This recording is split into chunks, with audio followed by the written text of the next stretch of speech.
Hi guys, welcome back. My name is C.A. Shantamudari. Welcome you all to the Fast Track Batch revision series for the subject called as Corporate Funding and Listing in Stock Exchange CS Professional Group 3 New Syllabus। और आज हम बात कर रहे हैं part number 21 के बारे में। So जैसे कि आप जानते हैं कि पार्ट नंबर 20 में we did started a chapter called as Other Borrowing Tools, यानी जब सारे ऑप्शंस हमने एक्सप्लोर कर लिए तो जो और कुछ बचे हुए ऑप्शंस रह गए उसके बारे में हमने बातचीत करनी स्टार्ट करी थी। और आई थिंक इसके अंदर जो हमने बेसिकली बात करी थी, अगर मैं उसमें जनरलाइज करूँ इस कंटेंट को, so I suppose we talked about कि भाई सेक्शन 186 जो है इंटर कॉर्पोरेट लोन इन्वेस्टमेंट्स वगैरह 60% of the paid up share capital, free reserve 100% of the security premium account whichever is higher.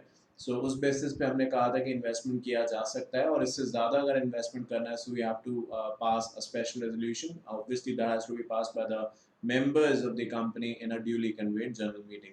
तो ये सारी बातचीत जो है उसको करने के बाद अब समय आ चुका है कि इस चैप्टर को फिर से हम आगे बढ़ाएं। तो हमने ये तो समझ ही लिया था कि जो 186 की बात है 60% पेड अप शेयर कैपिटल 100% की जो बात है विच एवर इज हायर वाली, वो एक्सेप्शंस के साथ अगर एनबीएफसी है या गवर्नमेंट कंपनी है या कोई ऐसी कंपनी जो एक्विजिशन ऑफ शेयर्स वगैरह में डील करती है, तो इन दैट केस वहाँ पे सेक्शन के प्रोविजंस एप्लीकेबल नहीं होंगे। यहाँ तक हमारी लास्ट क्लास में बात हो चुकी थी। तो आज जहाँ से हमें बातचीत को अपनी स्टार्ट करना है दैट इज द पेनल्टीज। अगर कोई ऐसी कंपनी है जो प्रोविजंस 186 में दिए गए हैं उनको नहीं मानती है, देन क्या होगा ये 186 के अंदर बताया गया है।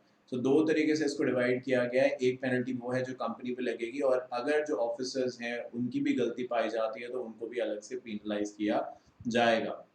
तो अगर कंपनी के बारे में बात करें तो कहा यही जा रहा है कि अगर कंपनी की गलती होती है कि उन्होंने जो सेक्शन 186 है उसके प्रोविजंस कि कितना इन्वेस्टमेंट कर सकते हैं, किसके साथ, किस समय और किस एक्सटेंट तक, इनमें से कहीं भी किसी को भी वॉयलेट या ब्रीच किया है तो यहाँ पे ये कहा जा रहा है कि कम से कम जो जुर्माना होगा वो 25,000 रुपये तक लग सकता है, shall not be less than 25,000, जो कि 5 लाख रुपए तक जा सकता है। अब आप यहाँ पे देखेंगे, आई एम श्योर आप खुद भी समझदार हैं कि कंपनी है तो फाइन की बात करी गई है, because of the reason you can not put the company behind the bars. आप कंपनी को जेल में बंद तो कर नहीं सकते, तो इसीलिए यहाँ पे सिर्फ फाइन की बात करी गई है। जहाँ तक ऑफिसर्स की बात है तो वहाँ पे दोनों ही चीज़ें बात करी गई है कि जो ऑफिसर्स हैं डेफिनेटली अगर उनकी गलती पाई जाती है तो जो उनको सजा है वो 2 साल तक की हो सकती है, एंड यानी साथ साथ सजा भी होगी और फाइन भी लगेगा जो कि 25,000 रुपये से लेके 1 लाख रुपए तक जा सकता है। तो कंपनी के कॉन्टेक्स्ट में जो मिनिमम फाइन है वो 25,000 है, मैक्सिमम 5 लाख तक जा सकता है। अगर ऑफिसर्स की गलती पाई जाती है like directors, KMP including the company secretary, तो 2 साल तक की जेल भी हो सकती है और साथ ही साथ जो जुर्माना है वो 25,000 रुपये से लेके 1 लाख रुपए तक लग सकता है। So we have to make sure कि भाई जो प्रोविजन उनको सही तरीके से कंप्लाई करें। बात अगर करें इन्वेस्टमेंट को लेके, तो इन्वेस्टमेंट का आखिरकार मतलब क्या है, तो देखिए आई थिंक इन जनरल भी अगर आप इसको इंटरप्रेट करें तो आई थिंक आप यही समझेंगे कि जब हम कहीं कुछ पैसा जो है, डज नॉट रियली मैटर कि वो 10 रुपये है, 10,000 है या उससे ज़्यादा या उससे कम, जब कुछ पैसा हम इन्वेस्ट करते हैं या कहीं पे लगाते हैं which is to grow the money, क्योंकि इन्वेस्टमेंट का ऑब्जेक्टिव एक्चुअली बोनाफाइड इन्वेस्टमेंट का ऑब्जेक्टिव कभी भी वो लॉस नहीं हो सकता, हमेशा उस अमाउंट को गेन करना या उस पर रिटर्न पाना ही होगा। तो यहाँ पे इन्वेस्टमेंट का जो कंसेप्ट है वो ये है कि जब एक कंपनी पैसा लगाती है टू एक्वायर द शेयर या परचेज द शेयर ऑफ दूसरी कंपनी, तो उसको इन्वेस्टमेंट आप कह सकते हैं। शेयर्स या फिर शेयर वारंट में पैसा लगाया जाता है, दो अलग अलग बातें हैं। शेयर वारंट बेसिकली एक ऑप्शन रहता है जहाँ पे आप कंपनी के शेयर जो है वो एक प्री डिटरमाइंड प्राइस पे खरीद सकते हैं, जबकि शेयर तो हम सभी को पता है कि जनरल सी बात है कि कंपनी के शेयर्स हैं, आप चाहें तो खरीद सकते हैं और चाहें तो नहीं। सो वो ऑप्शन वाली बात या प्री डिटरमाइंड वाली बात शेयर्स में नहीं, शेयर वारंट्स में रहती है। तो चाहे शेयर्स में आप पैसा लगाएं, चाहे शेयर वारंट्स में पैसा लगाएं, चाहे डेट इंस्ट्रूमेंट्स के तौर पर आप पैसा लगाएं, इन सभी चीज़ों को इन्वेस्टमेंट की कैटेगरी में जोड़ा जाता है। जहाँ तक बात है कि क्या प्रोसेस है, क्या प्रोटोकॉल है जिसके तहत हम आगे बढ़ेंगे जब हम बात करेंगे इंटर कॉर्पोरेट लोन्स वगैरह की या इन्वेस्टमेंट्स की, तो बात यहाँ पे कही गई है। सबसे पहले तो आप ध्यान रखें कि आप कितने परसेंट तक पैसा लगा रहे हैं। अगर वो 60% of the paid up share capital free reserve है या 100% of the security premium account whichever is more, इसी रेंज तक का ही है विच एवर इज मोर, तो मान लीजिए कि जो पेड अप शेयर कैपिटल है कंपनी की वो 100 रुपये की है और फ्री रिजर्व जो है कंपनी का वो 200 रुपये का है, ठीक है। और अगर हम इसकी बात करें प्लस लिखा है सिक्योरिटी प्रीमियम अकाउंट, तो मान लीजिए सिक्योरिटी प्रीमियम अकाउंट भी 100 रुपये का है। तो आप ये टोटल है, अब इसका आपको 60% of the paid up share capital free reserve इसका परसेंटेज निकालना रहेगा आपको। तो अगर आप इसका परसेंटेज निकालेंगे, let's say 60% of the paid up share capital, तो अगर 100 रुपये है तो 60% कितना आया इसका, 60 रुपये आया। तो इसी तरीके से आप बाकी चीज़ों का भी जो है वो परसेंटेज निकालेंगे एंड देन उसको कंपेयर करेंगे जो 100% है सिक्योरिटी प्रीमियम और फ्री रिजर्व का। तो अगर सिक्योरिटी प्रीमियम जो है वो मान के चलिए, जैसे कि यहाँ पे लिखा है कि भाई फ्री रिजर्व 200 है, सिक्योरिटी प्रीमियम जो है 100 है, तो टोटल 300 आ रहा है एक तरफ, और एक दूसरी तरफ जो साइड ए है वहाँ पे इसका इस पूरी की पूरी चीज़ का आपको 60% निकालना है। तो इसका 60% versus the 100% of the security premium and free reserve, जो भी इनमें से ज़्यादा होगा उतना अमाउंट इन्वेस्ट कर सकते हैं। पर अगर इससे ज़्यादा इन्वेस्ट करना चाहते हैं तो ऐसा नहीं है कि कोई मनाही है। So there is a word in law called as restricted and prohibited, ये दो अलग अलग बातें हैं। तो जो हम बात यहाँ पे कर रहे हैं वो बेसिकली हम ये कह रहे हैं कि रिस्ट्रिक्टेड है, इससे ज़्यादा रिस्ट्रिक्शंस लगी हैं, प्रोहिबिटेड नहीं है। मतलब ये इससे ज़्यादा भी आप इन्वेस्ट कर सकते हैं, बट द थिंग इज कि आपको वहाँ पे फिर शेयर होल्डर्स का अप्रूवल लेना पड़ेगा bye general meeting, special resolution pass करा के। तो सबसे पहले तो यही देख लें कितना इन्वेस्ट करना चाहते हैं। अगर इतना ही करना चाहते हैं इसी रेंज के अंदर, तो फिर शेयर होल्डर से पूछने की जरूरत नहीं है, बोर्ड रेजोल्यूशन से ही काम हो जाएगा। तो यहाँ पे हमें ये भी देखना है कि फिर बोर्ड मीटिंग कन्वे कराई जाए, और फिर ऑब्वियसली बोर्ड मीटिंग होगी, वहाँ पे इसके बारे में बातचीत होगी।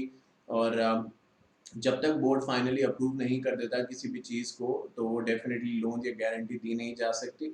अगर पब्लिक फाइनेंशियल इंस्टीट्यूशन, जिसके बारे में हमने लास्ट क्लास में बात करी थी, यानी किसी और बैंक से कंपनी ने उधार ले रखा है, तो एक तरफ कंपनी ने खुद दूसरों से उधार ले रखा है और यहाँ पे कंपनी दूसरों को गारंटी देने की बात कर रही है।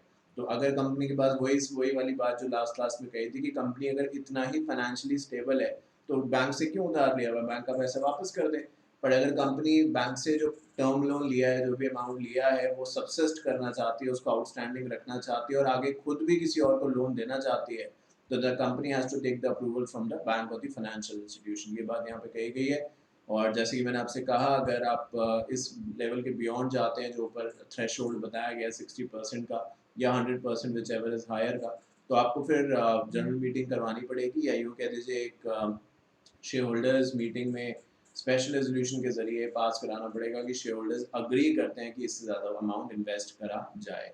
जब ये सब कुछ हो जाएगा, अगर आप जनरल मीटिंग करा रहे हैं और स्पेशल रेजोल्यूशन पास हो रहा है, तो हम श्योर आपको पता है कि MGT 14 जो है फॉर्म, वो भी आप पास फाइल करेंगे ROC के साथ। और जिस दिन भी स्पेशल रेजोल्यूशन पास होता है कंपनी की जनरल मीटिंग के अंदर, उसके 30 डेज के अंदर जो MGT 14 है वो आपको ROC के पास फाइल करना रहेगा। फिर आपने लास्ट क्लास में भी बात सुनी थी कि हम एक रजिस्टर मेंटेन करेंगे कि किसको कितना लोन दिया है MPP 2 के अंदर, इसका फॉर्मेट प्रिस्क्राइब्ड है। तो उसी तौर पे ये रजिस्टर मेंटेन किया जाएगा, जिसमें कितने पैसे दिए, किसको दिए, किस टर्म्स पे दिए, उसके अग्रीमेंट्स वगैरह कहाँ पे हैं, ये सारी बातें जो हैं ये नोट डाउन करी जाएंगी, क्रोनोलॉजिकल ऑर्डर में करी जाएंगी। यानी जिसको आपने पहले पैसे दिए उसका नाम पहले आएगा, जिसको बाद में दिया उसका नाम बाद में आएगा। तो एक बंदे को जनवरी 2021 में लोन दिया, दूसरे को मार्च में दिया, तीसरे को अप्रैल में दिया। तो सबसे पहले जनवरी 21 का, फिर मार्च का और फिर अप्रैल का, ऐसे रिकॉर्ड करेंगे, ना कि अप्रैल सबसे पहले वो ट्रांजेक्शन जो सबसे पहले हुई है, that is called as chronological, उसी ऑर्डर में आप रिकॉर्ड करेंगे। जितना भी पैसा कंपनी ने लोन्स वगैरह के तौर पे दिया है, सब बात यहाँ पे खैर हो चुकी है, बट कंपनी फिर भी उसको फाइनेंशियल स्टेटमेंट में डिस्क्लोज करेगी, सो दैट जो जो इन्वेस्टर एट लार्ज है उनको पता चल सके कि कंपनी जो है उसकी खुद की फाइनेंशियल सिचुएशन क्या है और कंपनी ने खुद कहाँ कहाँ पे पैसा इन्वेस्ट कर रखा है। तो ये बात यहाँ पे कही गई है।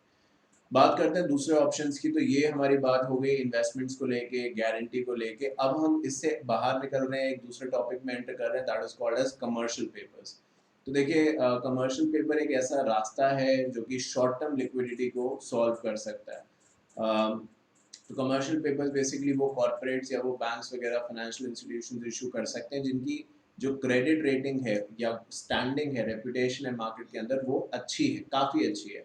बिकॉज इसके अंदर जो कंपनी है या जो भी एंटिटी कमर्शियल पेपर्स इशू कर रही है, ये कमर्शियल पेपर अनसिक्योर्ड होते हैं, तो उन्हें कोई एसेट्स वगैरह नहीं देने होते। तो यानी जो इन्वेस्टर इन सब में पैसा लगा रहा है वो सिर्फ इसी भरोसे पे लगा रहा है क्योंकि कंपनी की रेपुटेशन अच्छी है।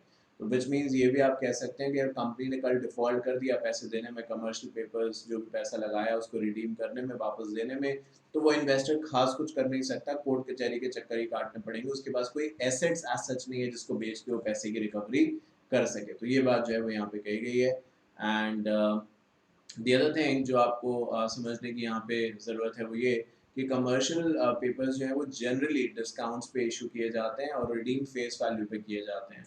तो आई थिंक ये दोनों के लिए ही, चाहे कंपनी हो चाहे इन्वेस्टर हो, दोनों के लिए फ़ायदेमंद है, क्योंकि कंपनी को बिना एक लंबा चौड़ा प्रोसेस करे हुए पैसा मिल जाता है शॉर्ट टर्म लिक्विडिटी के लिए।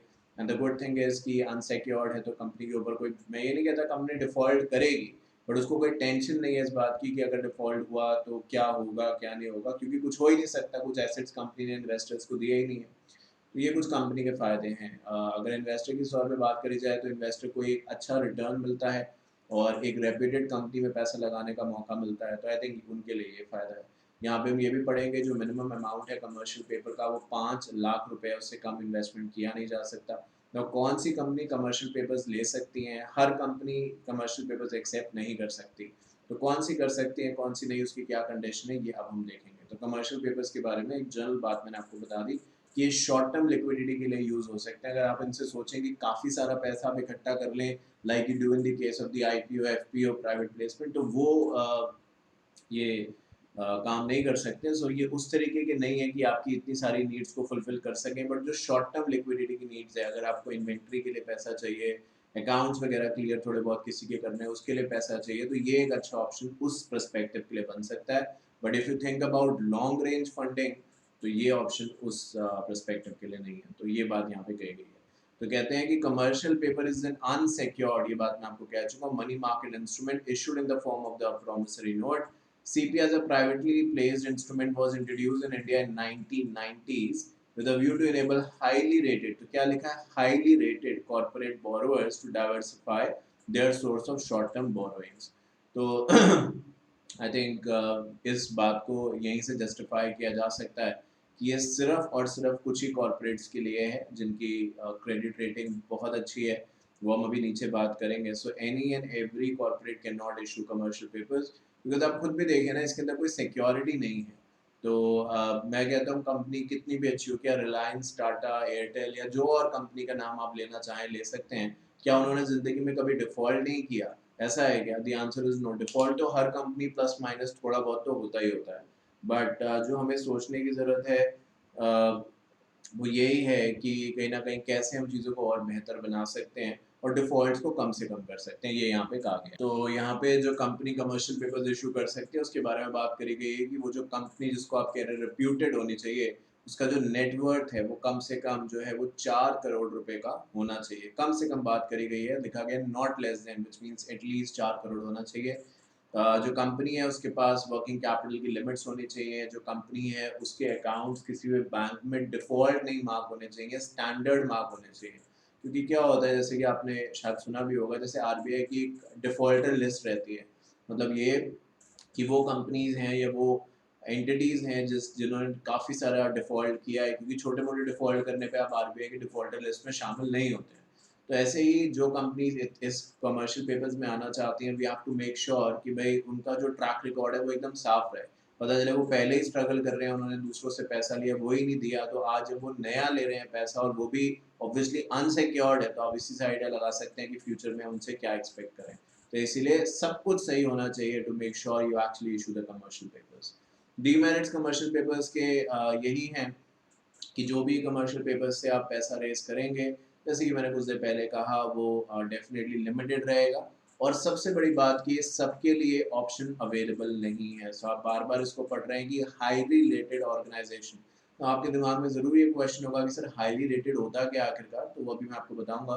तो ये उन्हीं के लिए है, ये सबके लिए ऑप्शन नहीं है। बात अगर करें क्रेडिट रेटिंग की, तो आप देखिए कि A2 जो कैटेगरी है ना, ये वाली कैटेगरी की कंपनी जो है वही कमर्शियल पेपर्स इशू कर सकते हैं। अब आप देख लीजिए, default, risk prone, moderate, high safety, क्योंकि A1 रखेंगे तो आई थिंक बहुत ज़्यादा हार्श हो जाएगा, बट अगर A1 किसी की रेटिंग है तो ये बहुत अच्छी बात है। बट हाई सेफ्टी वाली से ऊपर की कंपनी या हाई सेफ्टी वाली कंपनी की मिनिमम रेटिंग रिक्वायरमेंट है टू इशू कमर्शियल पेपर्स। इसका मतलब A1 and A2 simple words में वाली कंपनी ही कमर्शियल पेपर्स इशू कर सकते हैं। A3, A4, A5 या और कुछ भी है वो कमर्शियल पेपर्स इशू नहीं कर सकते। कमर्शियल पेपर्स जनरली कोई कौन इशू करता है, तो जो बैंक्स हैं वो इशू कर सकते हैं, फाइनेंस कंपनी इशू कर सकती है। इसके अंदर पैसा दूसरे बैंक लगा सकते हैं, दूसरी कंपनीज लगा सकती हैं, इन्वेस्टर्स लगा सकते हैं, या इंश्योरेंस कंपनी, पेंशन फंड, ये सब लगा सकते हैं। जनरली कमर्शियल पेपर 7 दिनों से लेके 1 साल तक की मैच्योरिटी के इशू किए जाते हैं। तो आई थिंक इसको हम शॉर्ट टर्म इसीलिए भी कह रहे हैं क्योंकि आप देखिए ना कि बैंक में भी अगर आप एफडी कराते हैं, बिकॉज ट्रेडिशनली आज तो आई थिंक आउटलुक थोड़ा बहुत चेंज हो रहा है लोगों का, बट ट्रेडिशनली बैंक जो है is considered to be a safest option, है ना।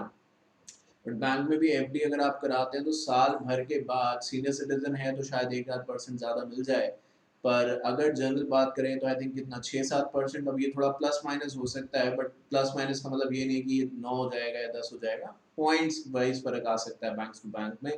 तो इतना परसेंट इंटरेस्ट मिलता है 1 साल के बाद, है ना। तो यहाँ पे वही इंटरेस्ट आपको 1 हफ्ते में कमाने को मिल सकता है, तो इसलिए उसको शॉर्ट टर्म कहा गया, और यही फायदा दोनों का है, कंपनी को भी जो शॉर्ट टर्म लिक्विडिटी है बिना पेपर वर्क, कम पेपर वर्क के फुलफिल हो जाएगी, जबकि इन्वेस्टर का अपना फायदा है जो है ये।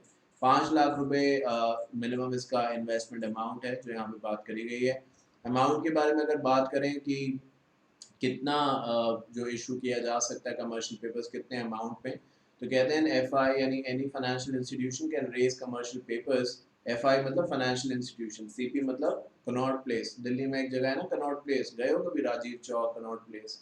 सो बहुत सारे बच्चे दिल्ली के हैं, बहुत सारे बाहर के भी हैं, बट जो आए होंगे कभी दिल्ली तो शायद घूमा ही होगा, मतलब घूमने लायक एक्चुअली वहाँ पैसा है कुछ नहीं, पर बस एक है दुनिया की, अगर आप इसको स्टडी करें तो आप पाएंगे, मैंने शायद पहले भी कहा था, जो राजीव क्या बोलते हैं, अभी तो मैं रहता दिल्ली में हूँ, बट मैं मेट्रो में कब गया था आखिरी बार, अगर मैं इसको रिमाइंड करूँ तो मुझे याद नहीं आता, मतलब क्योंकि जाना ही हो ही नहीं पाता, पूरा दिन तो यही रहता हूँ, आप देखते ही हैं, तो मुझे सच में याद नहीं, बट एनीवे क्या राजीव चौक है हाँ जगह का नाम, उसको कनॉट प्लेस भी कहते हैं। तो उसमें सिर्फ बड़े बड़े ब्रांड्स हैं, और जो इम्पोर्टेंट बात है बताने की वो ये कि वर्ल्ड की जो सबसे एक्सपेंसिव जगह है ना, जहाँ पे कमर्शियल जगह है, उनमें से एक दिल्ली का राजीव चौक या कनॉट प्लेस है। कभी अगर आप दिल्ली आए तो वर्थ अ व्हाइल है, एक बार चक्कर लगा सकते हैं, अच्छा लगेगा। चलिए, any financial institution shall, within the overall umbrella limit prescribed in the master circulars on resource raising norms for FI issued by Reserve Bank of India, Department of Banking, as prescribed or dated from time to time, the total amount of CP proposed to be issued should be raised within the period of 2 weeks from the date the issue opens. तो कितना आप commercial papers का amount accept कर सकते हैं, issue कर सकते हैं, ये आरबीआई का समय समय पर सर्कुलर आएगा, उसके बेसिस पे डिटरमाइन किया जाएगा। But you have to make sure कि जिस दिन भी आपने कमर्शियल पेपर का जो इशू है उसको ओपन किया, उसके 2 हफ्ते के अंदर आप उसको क्लोज करें। इन्वेस्टमेंट कौन कौन कर सकता है, आपने ऊपर देख ही लिया कि banking company, corporate bodies, individual सब कर सकते हैं, जिसके बाद पैसा है करें इन्वेस्ट, क्या दिक्कत है। पर जो बाहर से पैसा आ रहा है, which is like non resident से आ रहा है या एफ आई से आ रहा है, ये हमें ध्यान रखना होगा कि इन लोगों से पैसा उतना ही ले सकते हैं जितना एफ डी आई स्कीम्स के अंदर अलाउड है। अगर फॉरेन एक्सचेंज या एफ डी आई जानते हैं ना, अलग अलग सेक्टर में अलग अलग अमाउंट की है, परसेंटेज की है, तो उसी लिमिट के अंदर आप पैसा ले सकते हैं बाहर के लोगों से। इंडिया वालों से कितना लेते हैं वो बहुत ज़्यादा फर्क नहीं पड़ता, बट बाहर के लोगों से आप पैसा उसी प्रोपोर्शनेट पे ले पाएंगे जितना उस सेक्टर में अलाउड है, या जितना फेमा के तौर पे अलाउड किया गया है। ये जनरली रीमैट भी हो सकते हैं जो कमर्शियल पेपर्स इशू किए जाते हैं, और डीमैट भी, बट प्रेफरेबली ये डीमैट ही करा जाए तो ज़्यादा अच्छा है, क्योंकि आई थिंक उसमें सबका ही फ़ायदा है, not just the company but सभी का फ़ायदा है। आजकल उसको ग्रीन इनिशिएटिव के नाम से भी जाना जाता है। अब रोल्स एंड रिस्पॉन्सिबिलिटीज़ के बारे में अगर बात करी जाए, तो जो भी यहाँ पे कमर्शियल पेपर्स इशू करे जा रहे हैं, उसके अंदर जो पार्टीज इन्वॉल्व हैं उनकी अपनी कुछ रिस्पॉन्सिबिलिटीज़ हैं। वो क्या क्या हैं, 2 पार्ट्स में डिवाइडेड है, that is between IPA and CRA। So IPA stands for issuing and paying agent, जबकि CRA जो है वो क्रेडिट रेटिंग एजेंसीज हैं, जिसके बारे में हमने ऊपर थोड़ी सी बात करी थी, और अभी फिर से उसके बारे में बातचीत करेंगे। तो इशूइंग एंड पेइंग एजेंट का पहले क्या रोल है इन कमर्शियल पेपर्स के अंदर, वो आइए समझ लेते हैं। तो सबसे पहले तो यही यहाँ पे लिखा है कि जो इशूइंग एंड पेइंग एजेंट है, they have to make sure कि जो भी इशूअर ये कमर्शियल पेपर्स चीज़ों को लेके आ रहा है, उसने जो स्पेसिफाइड रेटिंग है जो आप ऊपर पढ़ के आए कि A2 एटलीस्ट होनी चाहिए, या और इससे A1 है तो और ही अच्छी बात है, तो ये रेटिंग जो है उस इशूअर की होनी चाहिए। एंड आई थिंक ये बात आपने पहले भी जगह अलग अलग जगहों पे पढ़ी होगी, इफ नॉट कमर्शियल पेपर्स, की ऐसा नहीं है कि किसी ने ज़िंदगी में किसी एंटिटी ने एक बार रेटिंग ले ली तो through out the life time of the company की वही रेटिंग कंटिन्यू करेंगी। Business is the second name of uncertainty, जहाँ पे चीज़ें प्लस भी हैं माइनस भी हैं, बदलती रहती हैं। तो ये भी देखना बहुत ज़रूरी है कि अगर किसी इशूअर ने क्रेडिट रेटिंग ले रखी है और मान लीजिए वो A2 ही है फॉर एग्जांपल, या A1 भी है फॉर एग्जांपल, तो वो कितनी पुरानी है, बिकॉज अगर वो बहुत ज़्यादा पुरानी है सो ऑब्वियसली दोबारा से क्रेडिट रेटिंग एजेंसी से रेटिंग करानी रहेगी, जिससे कि पता चल सके कि आज जब कमर्शियल पेपर्स इशू एक्चुअली हो रहे हैं तो क्या स्टेटस है। साथ साथ यहाँ पे ये भी कहा गया है कि जो इशूइंग एंड पेइंग एजेंट है उनको ये देख लेना है कि जो बोर्ड है, बोर्ड ऑफ डायरेक्टर्स है, उन्होंने इस चीज़ को अलाउ करा हो, ऑब्वियसली बोर्ड रेजोल्यूशन के जरिए ये चीज़ पास करी गई हो और बोर्ड जो है उस बात से अग्री करता हो कि ऐसा किया जा सकता है, कमर्शियल पेपर्स इशू किए जा सकते हैं। जो भी कमर्शियल पेपर्स इशू किए जाएंगे इसके बारे में आरबीआई को रिपोर्ट किया जाएगा with in 2 days of the issue. तो आपने ऊपर पढ़ा कि भाई 2 हफ्ते के अंदर पूरा प्रोसेस करना है, बट जैसे ही इशू होगा उसके 2 दिनों के अंदर, 2 days के अंदर आरबीआई को बताया जाएगा कि इस तरीके के इतने इतने अमाउंट के कमर्शियल पेपर्स जो हैं इस एंटिटी ने इशू किए हैं। और आरबीआई का जो ये सिस्टम है उसको आप कहते हैं ऑनलाइन रिटर्न फाइलिंग सिस्टम, जिसके जरिए ये इंटीमेशन जो है आरबीआई को प्रोवाइड करी जाएगी। क्रेडिट रेटिंग के बारे में ऑलरेडी बात कर चुके हैं एंड आई थिंक ये कहने की ज़रूरत यहाँ पे नहीं है कि क्रेडिट रेटिंग एजेंसीज हर कोई रेटिंग एजेंसी नहीं हो सकती। ये वही रेटिंग एजेंसीज हैं जिस पे सेबी को भरोसा है या सेबी से अप्रूव्ड है, तो वो ज़्यादा तो है नहीं, ऐसा तो है नहीं कि 15-20 हैं, तो लिमिटेड है। उनमें से ही किसी से आपको अपना जो ये इशू है इसको रेट कराना है, अपना जो एंटिटी है उसको रेट कराना है और उसके बेसिस पे ही आगे बढ़ सकते हैं। तो ये कमर्शियल पेपर्स के बारे में बातचीत थी। तो हमने बात, क्योंकि ये क्या है, आप देख ही रहे हैं, मैंने शायद लास्ट क्लास में भी बात करी थी, नाम ही है अदर बोरिंग। तो यहाँ पे आप देखेंगे मल्टीपल टॉपिक से होके हम गुजरते जा रहे हैं, आगे बढ़ते जा रहे हैं। तो हमने स्टार्ट करी 186 के बारे में बात करी, या यूँ कह दीजिए लोन्स गारंटी के बारे में बातचीत करी। फिर अभी आप देख रहे हैं कमर्शियल पेपर्स के बारे में बातचीत हुई है। अब हम जो बात कर रहे हैं वो एक और टॉपिक के बारे में, that is called as deposit, जो आई एम श्योर आपने कंपनीज एक्ट में पढ़ा होगा। DPT1, DPT2 अलग अलग फॉर्म्स जो हैं वो फाइल करने की बात करी जाती है और इसका एक पूरा प्रोसेस है जिसके जरिए डिपॉजिट रेज किए जा सकते हैं। हर कंपनी डिपॉजिट रेज करने के लिए एलिजिबल नहीं होती है। तो यहाँ पे भी क्रेडिट रेटिंग का और तमाम चीज़ों का इशू जो है वो रहता है, उनका इन्वॉल्वमेंट रहता है। आइए देख लेते हैं यहाँ पे। सो अगर डिपॉजिट्स के बारे में बात करें तो यहाँ पे कहा गया है कि ICD यानी इंटर कॉर्पोरेट डिपॉजिट जो है वो एक ऐसा डिपॉजिट है जो कि एक कंपनी दूसरी कंपनी को एक्सटेंड करेगी। तो लिखा है unsecured loan extended by one corporate to another. So for example there is a company called as XYZ limited and there is a company called as ABC limited. तो जो XYZ limited है, जब वो ABC को पैसा देगी तो उसको आप इंटर कॉर्पोरेट डिपॉजिट्स का नाम दे सकते हैं। इसमें जो चीज़ समझने वाली है वो ये कि ICDs, क्योंकि आप देख ही रहे हैं कि ये अनसिक्योर्ड है, यहाँ पे लिखा है, तो जो भी चीज़ अनसिक्योर्ड है, चाहे वो कमर्शियल पेपर्स हैं, चाहे फिर वो ये है या कुछ और, तो रिस्क तो डेफिनेटली उसके अंदर हाई रहता ही है। पर आई थिंक फिर वही बात है, ट्रेडिशनली जो आप सुनते आए हैं कि higher the risk higher the return. अब कोई बच्चा 9 पेपर्स देता है, 9 के 9 एक साथ निकाल लेता है, तो रिस्क तो ले ही रहा है ना वो, क्योंकि ये भी हो सकता है, अगर देखा जाए जो पर्सपेक्टिव तो है ही दोनों बातों के, वो ये है कि हो सकता है एक भी पेपर ना निकले, बट ये भी तो हो सकता है कि सारे के सारे पेपर्स एक ही बारी में निकल जाएं। So higher the risk higher the return, ये बड़ी सिंपल सी बात है जो आप हर जगह पाएंगे, ऑलमोस्ट ठीक ही रहती है। कंपनीज एक्ट के जो प्रोविजंस यहाँ पे अप्लाई किए जाते हैं, लिखा है कि section 2 clause 31 of the companies act जो है तो डिपॉजिट्स के बारे में बात करता है। कौन सी कंपनीज जो हैं जो डिपॉजिट एक्सेप्ट कर सकती हैं, तो कहते हैं कि वो कंपनी जो कि एलिजिबल कंपनी, और एलिजिबल की जो डेफिनेशन यहाँ पे बताई गई है, प्राइवेट पब्लिक कंपनी जो है जिसकी नेटवर्थ जो है which is paid up share capital plus free reserve वो 100 करोड़ या उससे ज़्यादा है, या फिर टर्नओवर जो है वो 500 करोड़ या उससे ज़्यादा है। तो इन दो कंडीशन में से जो भी कंडीशन को आप सेटिस्फाई करते हैं, तो उसमें डिपॉजिट्स को एक्सेप्ट किया जा सकता है। दो कंडीशन कौन कौन सी हैं, या तो नेटवर्थ हो या टर्नओवर हो। नेटवर्थ अगर है तो 100 करोड़ से ज़्यादा, टर्नओवर अगर है तो 500 करोड़ से ज़्यादा। एक यहाँ पे सवाल है वो ये कि क्या टर्नओवर प्रॉफिट होता है? मतलब अगर कोई आपसे पूछे, क्योंकि नेटवर्थ तो हम सभी को पता है, नेटवर्थ मतलब जैसे किसी इंसान की नेटवर्थ क्या है, नेटवर्थ मतलब अगर आज उसको पैसा इकट्ठा करने की ज़रूरत पड़े तो उसकी वैल्यू क्या है, कितना पैसा वो तुरंत लेके आपके सामने आ सकता है, कि ये उसकी वैल्यू है, that is net worth simple words में। बाकी technically paid up share capital plus reserve आप कहते हैं, but turnover has nothing to do with profit as such. टर्नओवर तो सेल्स है। बहुत बार ऐसा होता है कि 100 रुपये का खरीदा, 100 रुपये का बेच दिया, तो आपका टर्नओवर 100 रुपये का है, but if you take like calculation wise की प्रॉफिट कितना है तो वो जीरो है। तो टर्नओवर को हम प्रॉफिट से रिलेट नहीं कर सकते। ये ठीक है कि प्रैक्टिकली शायद ऐसा नहीं होता हर केस में कि 100 का खरीदें और 100 का बेच दें, वो ऐसा नहीं होता, बट यस जितने का अगर आप खरीदते हैं उतने का ही बेच देते हैं, तो टर्नओवर तो बढ़ जाता है बट जो प्रॉफिट है वो नहीं कुछ होता।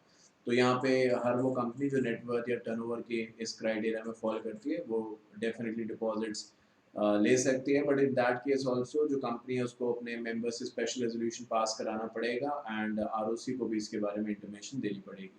क्या कंपनी अपने मेंबर से डिपॉजिट एक्सेप्ट कर सकती है? Like a company subject to passing of this resolution in general meeting and subject to such rules as prescribed in consultation with Reserve Bank of India, accept deposit from its members on such terms and conditions। क्या क्या terms and conditions है? तो जवाब इस बात का मतलब हाँ है कि कंपनी अपने मेंबर से डिपॉजिट एक्सेप्ट कर सकती है। बट अगर ऐसा कंपनी को करना है तो कंपनी को एक सर्कुलर इशू करना पड़ेगा और सारे ही मेंबर्स को भेजना पड़ेगा कि भाई हम डिपॉजिट जो है वो एक्सेप्ट करना चाहते हैं, और उसके हिसाब से बताना भी पड़ेगा कि क्या क्रेडिट रेटिंग जो है वो कंपनी को मिली है, इस इन सब चीज़ों के बारे में बताना पड़ेगा। तो यहाँ पे ये लिखा है कि issuance of the circular, circular में यही बताएंगे कि डिपॉजिट्स क्यों ले रहे हैं, किस वजह से ले रहे हैं, क्या करेंगे इस डिपॉजिट्स का, क्या क्रेडिट रेटिंग एजेंसी ने कंपनी को क्रेडिट रेट कितने पे किया है, ए है, बी है, वॉटेवर जो भी है वो बताएंगे, कितने लोगों से पैसा ले रहे हैं, क्या जो पहले डिपॉजिट्स लिया है वो कंपनी ने रीपे कर दिया है या उसके अंदर कोई डिफॉल्ट है। क्योंकि अगर कोई डिफॉल्ट है तो कहने और सुनने की जरूरत नहीं है, तो ये वाला प्रोसेस जो आप अभी करने की सोच रहे हैं ये डेफिनेटली मुश्किल होगा, इम्पॉसिबल के बराबर हो जाएगा, क्योंकि जिसने पहले ही डिफॉल्ट किया there is very less chances उसको दोबारा से डिपॉजिट्स मिले। तो खैर जो भी है इसके बारे में एक समरी जो है वो आप बताएंगे। साथ में ये भी कहा गया कि ये जो सर्कुलर है जो आपने बनाया है जिसमें सारी डिटेल्स हैं, इसको आप आरओसी के साथ भी फाइल करेंगे 30 दिन पहले, before the date of the issue of the circular. तो जो सर्कुलर है वो मेंबर्स वगैरह में सर्कुलेट बाद में किया जाएगा, सबसे पहले उसको आप आरओसी के साथ फाइल करेंगे, और उसके बाद जिस दिन आरओसी के साथ फाइल करेंगे उसके 30 दिन के बाद, 30 डेज के बाद, अबाउट अ मंथ आप इसको मेंबर्स तक पहुंचा सकते हैं। द लॉजिक बीइंग कि भाई जो आप जानते भी हैं, क्योंकि पहले भी बहुत सारी जगहों पे ऐसा आपने देखा और सिक्योरिटीज के तौर पे तो ऐसा होता ही है कि अगर कोई भी ऐसी चीज़ है जो आरबीआई रेक्टिफाई करना चाहता है, बताना चाहता है, आरबीआई कह रहा हूँ सॉरी, आरओसी बताना चाहता है तो वो बता सकता है।